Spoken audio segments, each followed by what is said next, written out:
સરદાર વલ્લભભાઈ પટેલની 150મી જન્મજયંતિના ઉપક્રમે હાલોલમાં એકતા પદયાત્રાનું યોજાઈ હતી। સરદાર વલ્લભભાઈ પટેલની 150મી જન્મજયંતિના ઉપક્રમે હાલોલમાં એકતા પદયાત્રાનું યોજાઈ હતી, જેમાં હાલોલ વિધાનસભા મત વિસ્તારના ધારાસભ્ય જયદ્રથસિંહજી પરમાર, મયુરધ્વજસિંહ પરમાર, પંચમહાલ જિલ્લા બીજેપી પ્રમુખ મયંકભાઈ દેસાઈ, પૂર્વ મહામંત્રી પ્રદેશ યુવા મોરચો કૌશલભાઈ દવે, હાલોલ પ્રાંત ઓફિસર, હાલોલ મામલતદાર, હાલોલ નગરપાલિકાના પ્રમુખ, ઉપપ્રમુખ, કારોબારી અધ્યક્ષ અને હાલોલ શહેર બીજેપીના પ્રમુખ અને પાર્ટીના અગ્રણીઓ તથા નગરપાલિકાના ચૂંટાયેલા તમામ સદસ્યો આ ભવ્ય શોભાયાત્રામાં ખૂબ જ મોટી સંખ્યામાં જોડાયા હતા। હાલોલના ધારાસભ્ય જયદ્રથસિંહજી પરમારે જણાવ્યું હતું કે વિકસિત ભારતના નિર્માણ માટે દેશના દરેક નાગરિકમાં એકતા અને અખંડિતતા તથા રાષ્ટ્રસેવાનો ભાવ ખૂબ જ જરૂરી છે। તેમણે સરદાર પટેલના અખંડ ભારત નિર્માણના યોગદાનને યાદ કરતા સૌને જીવનમાં સ્વદેશી વસ્તુઓનો સમાવેશ કરવાનો અને વાપરવાનો અનુરોધ કર્યો હતો। સરદાર પટેલ માત્ર નેતા ન હતા, પરંતુ અખંડ ભારતના તેઓ એક ઘડવૈયા હતા। આમ આ યાત્રા ગોધરા રોડ વીએમ કોલેજથી નીકળી શહેરના મુખ્ય માર્ગો ઉપર ફરી અને કંજરી રોડ ઉપર આવેલ ભાજપ કાર્યાલય ઉપર આ એકતા પદયાત્રાનું સમાપન કરવામાં આવ્યું હતું। Halol bureau chief jasmine Shah, Halol. Bharat માતાની સેવા અને સન્માન માટે આ સંકલ્પ લઉં છું કે મારા રોજિંદા જીવનમાં વધુમાં વધુ ભારતીય વસ્તુ અને આયાતી વસ્તુઓને બદલે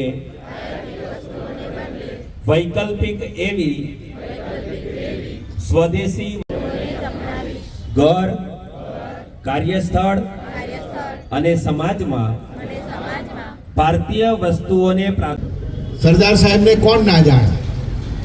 સરદાર સાહેબ કોઈ એક જ્ઞાતિના નહોતા। સરદાર સાહેબ આખા દેશના હતા, દરેક જ્ઞાતિના હતા। આપણા દેશની એકતા અને અખંડિતતા માટે જેમને ખૂબ સુંદર કામગીરી કરી, અહીંયાથી કૌશલભાઈએ વાત કરી, 562 જે રજવાડા એની જે એક કર્યા, સમગ્ર દેશને એક રાખ્યો, એનો શ્રેય કોઈને જતો હોય તો સરદાર સાહેબને જાય છે।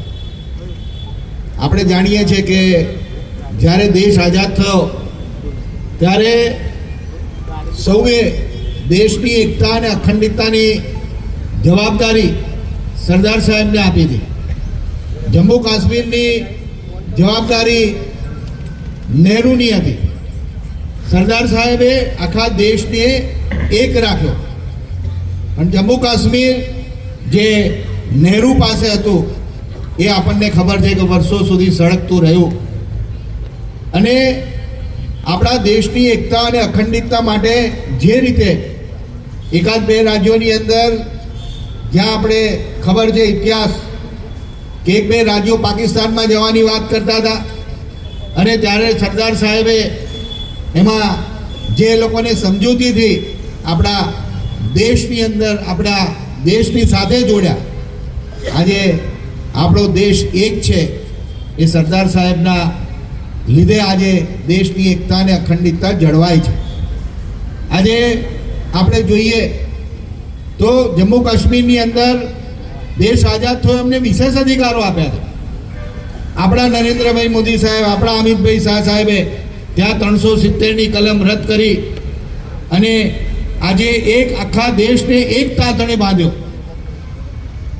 જે કામ અધૂરું હતું એ કામ આપણા નરેન્દ્રભાઈ મોદી સાહેબ, આપણા અમિતભાઈ શાહ સાહેબે એ કામ પૂરું કર્યું।